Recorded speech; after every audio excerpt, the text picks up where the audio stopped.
बड़ी खबर आपको बता दें, मध्य प्रदेश के कई सीटों में दोबारा मतदान कराए जाने की मांग की गई है। कई बूथों पर मतदान दोबारा कराने की उठ रही है मांग।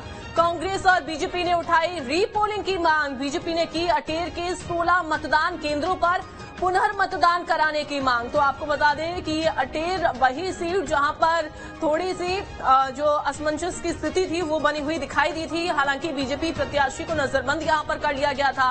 इसके अलावा तमाम जो समर्थक थे वो नजरबंद कर लिए गए थे। गौरव हमारे साथ जुड़ गए हैं। गौरव, कई ऐसी सीटें हैं जहां पर दोबारा से रीपोलिंग कराने की मांग अब बीजेपी और कांग्रेस की तरफ से दोनों की ओर से उठ रही है। वजह क्या सामने आ रही है? बिल्कुल, जिस तरीके से पोलिंग हुई थी मध्य प्रदेश में, उसके बाद कई सीटों पर गड़बड़ी की आशंका दोनों ही दलों की तरफ से बताई गई थी। अगर हम बात करें भिंड चंबल क्षेत्र की, तो वहां पर ये बात कही जा रही थी बीजेपी की तरफ से कि यहाँ पे कई ऐसे मतदान केंद्र हैं जहाँ पे बोगस पोलिंग कांग्रेस के द्वारा कराई गई, जिसमें कटेर जो प्रमुख विधानसभा सीट है वहां से बीजेपी के साफ तौर पर आरोप ये सामने आए थे।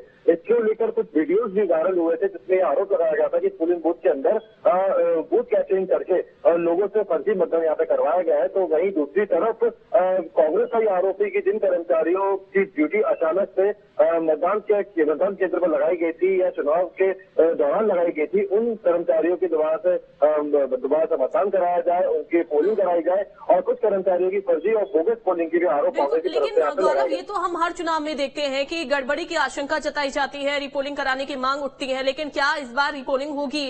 अब फिलहाल तो इस पर ये साफ नहीं हो पाया, लेकिन कौन कौन सी ऐसी सीट है जिसमें से एक सीट का नाम अटेर सामने आ रहा है? अटेर में हमने देखा था कि बीजेपी प्रत्याशी को यहां पर नजरबंद भी कर लिया गया था। इसके अलावा और कौन सी सीट रहेगी जहां पर रिपोलिंग की मांग उठ रही है?